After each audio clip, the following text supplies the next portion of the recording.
मी advocate Atharva Magdum आणि आजच्या व्हिडिओमध्ये आपण जाणून घेऊया सामायिक क्षेत्राची खातेफोड कशी करायची। आता एक गोष्ट लक्षात घ्या, सामायिक क्षेत्राची खातेफोड करणे आणि स्वतंत्र 7/12 उतारा मिळवणे ह्या दोन काही वेगवेगळ्या गोष्टी नाही आहेत। ज्यावेळेस तुम्ही सामायिक क्षेत्राची खातेफोड करता म्हणजेच स्वतंत्र 7/12 उतारा मिळवता किंवा स्वतंत्र 7/12 उतारा मिळवता म्हणजेच सामायिक क्षेत्राची खातेफोड करता। सामायिक क्षेत्र म्हणजे काय? एखाद्या मिळकतीमध्ये बरेचसे जर हिस्सेदार असतील आणि त्या हिस्सेदारांचा हिस्सा त्या मिळकतीमध्ये असेल आणि त्या हिस्सेदारांच्या हिस्स्याची जर वाटणी झाली नसेल तर त्याला म्हणायचं सामायिक क्षेत्र। सामायिक म्हणजे त्या सर्वांमध्ये एकच तो क्षेत्र आहे आणि प्रत्येकाचा हिस्सा हा अजून वाटणी झालेला नाही, याला म्हणायचं सामायिक क्षेत्र। मग आता एक गोष्ट लक्षात घ्या, ज्यावेळेस सामायिक क्षेत्राची तुम्हाला खातेफोड करायची आहे किंवा सामायिक क्षेत्रातून तुमचा स्वतंत्र 7/12 उतारा तुम्हाला मिळवायचा आहे, याचा अर्थ काय करायचा आहे? त्या सामायिक क्षेत्राची तुम्हाला वाटणी करायची आहे। ज्यावेळेस त्या सामायिक क्षेत्रामध्ये वाटणी होईल, जे काही हिस्सेदार आहेत त्या हिस्सेदारांना आपापला हिस्सा जाईल, त्यावेळेस ऑटोमॅटिक तुमच्या सामायिक क्षेत्राची खातेफोड होईल, म्हणजेच तुमच्या सामायिक क्षेत्राचा स्वतंत्र 7/12 उतारा तुम्हाला मिळेल।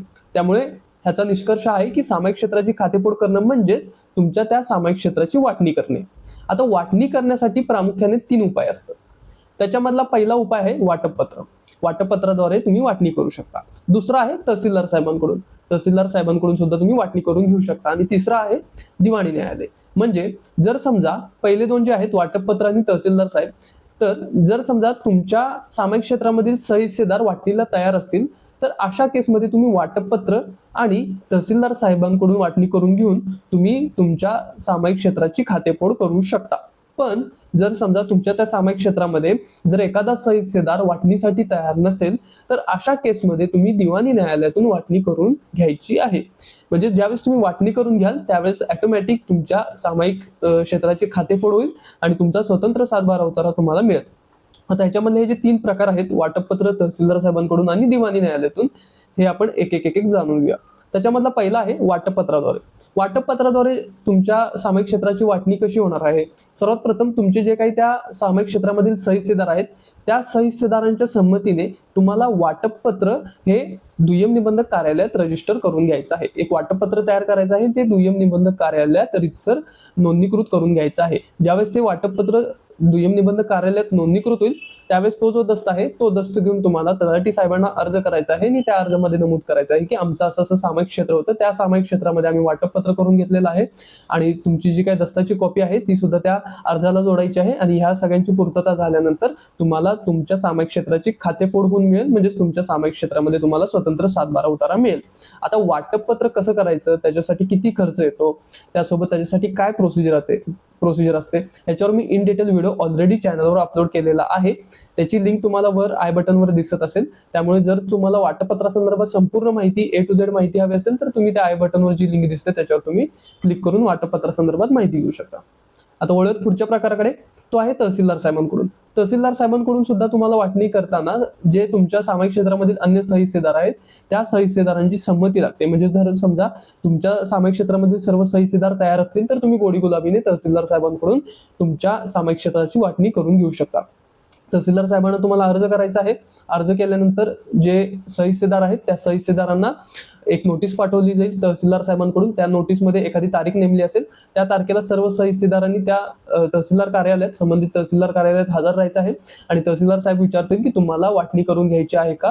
तर सर्वांनी उत्तर द्यायचं आहे, हो आम्हाला वाटणी करून घ्यायची आहे। जर सर्वांचं उत्तर आलं, म्हणजे सर्वांकडून ग्रीन सिग्नल आला तर तहसीलदार साहेब वाटणी करून देतील। जर एखाद्याने ऑब्जेक्शन घेतलं तर अशा केसमध्ये तहसीलदार साहेब ते ऑब्जेक्शन कसं दूर करता येईल याचा प्रयत्न करतील आणि ह्या सगळ्या प्रोसिजर पूर्ण झाल्यानंतर तुमची तहसीलदार साहेबांकडून वाटणी होईल, म्हणजेच तुमच्या त्या सामायिक क्षेत्राची खातेफोड होईल किंवा तुम्हाला स्वतंत्र 7/12 उतारा मिळेल।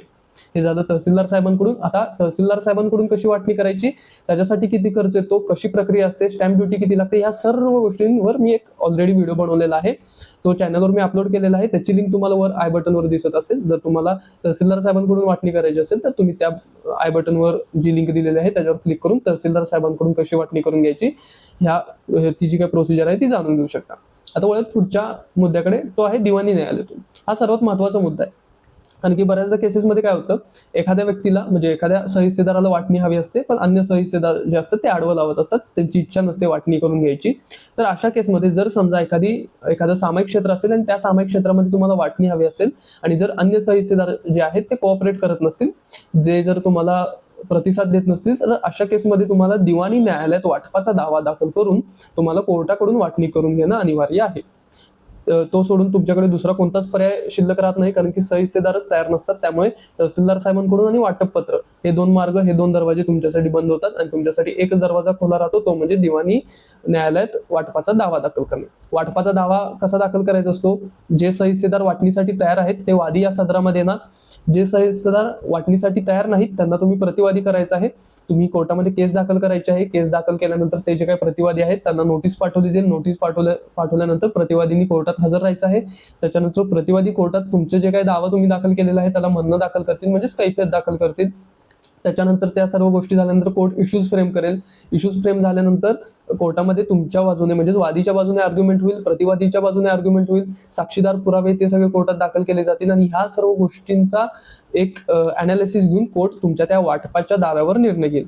आता वाटपाचा दावा दाखल करण्यापासून त्याचा निकाल लागूपर्यंत काय प्रोसिजर असते, किती स्टॅम्प ड्युटी लागते, किती खर्च येतो, किती वेळ लागतो, या सर्व गोष्टी सुद्धा मी ऑलरेडी वाटपाचा दावा जो व्हिडिओ आहे वाटपाच्या दाव्यासंदर्भात त्याच्यामध्ये मी एक्सप्लेन केलेला आहे. तो व्हिडिओ मी चॅनलवर अपलोड केलेला आहे. त्याची लिंक सुद्धा तुम्हाला वर आय बटनवर दिसत असेल, त्यामुळे त्या लिंकवर क्लिक करून तुम्ही वाटपाच्या दाव्यासंदर्भात सर्व माहिती घेऊ शकता. तर निष्कर्ष असा आहे की सामायिक क्षेत्राची जर तुम्हाला खातेफोड करायची असेल, ह्याचाच अर्थ तुम्हाला जर स्वतंत्र 7/12 उतारा मिळवायचा असेल तर तो जो काही सामायिक क्षेत्र आहे त्याच्यामध्ये तुम्हाला वाटणी करून घेणं अनिवार्य आहे. वाटणी करण्यासाठी प्रामुख्याने 3 पर्याय आहेत. पहिला आहे वाटपपत्राद्वारे, ज्याचा व्हिडिओ मी ऑलरेडी चॅनलवर अपलोड केलेला आहे इन डिटेल. त्याच्यानंतर दुसरा आहे तहसीलदार साहेबांकडून, तो सुद्धा व्हिडिओ अपलोड केलेला आहे. तिसरा आहे वाटपाचा दाव्याद्वारे. आता सगळ्यात सोपं कोणतं आहे? पहिले दोन, कारण की त्याच्यामध्ये सर्व हिस्सेदार जे आहेत ते गोडी गुलाबीने आपापसात संमतीने ते वाटपत्र करत आहात आणि त्याच्यामुळे ती प्रोसिजर ही पटापट पूर्ण होते आणि सर्वांसाठी ते फायदेशीर, कमी खर्चिक आणि कमी वेळ खाऊ असतं. पण जर तुम्ही शेवटचा पर्याय बघितला दिवाणी न्यायालयातून, तर तो पर्याय कधी उपस्थित राहतो जर समजा एखादा सहिस्सेदार वाटणीसाठी तयार नसेल आणि तुम्हाला जर वाटणी पाहिजे असेल, म्हणजे सामायिक क्षेत्राची खातेफोड करायची असेल किंवा स्वतंत्र 7/12 उतारा मिळवायचा असेल, तर अशा केसमध्ये तुम्हाला दिवाणी न्यायालयामध्ये वाटपाचा दावा दाखल करून तुम्हाला वाटणी करून घेणं अनिवार्य आहे. ज्यावेळेस तुमची वाटणी होईल त्यावेळेस ऑटोमॅटिक तुमचा जो काही सामायिक क्षेत्र आहे त्या सामायिक क्षेत्राची खातेफोड होईल, म्हणजे तुम्हाला स्वतंत्र 7/12 उतारा मिळेल. तर हा होता आजचा व्हिडिओ. मी आशा करतो तुम्हाला हा व्हिडिओ आवडला असेल. या व्हिडिओचा निष्कर्ष हाच आहे की सामायिक क्षेत्रामध्ये खातेफोड करण्यासाठी 3 पर्याय आहेत: वाटपपत्र, तहसीलदार साहेब आणि दिवाणी न्यायालय.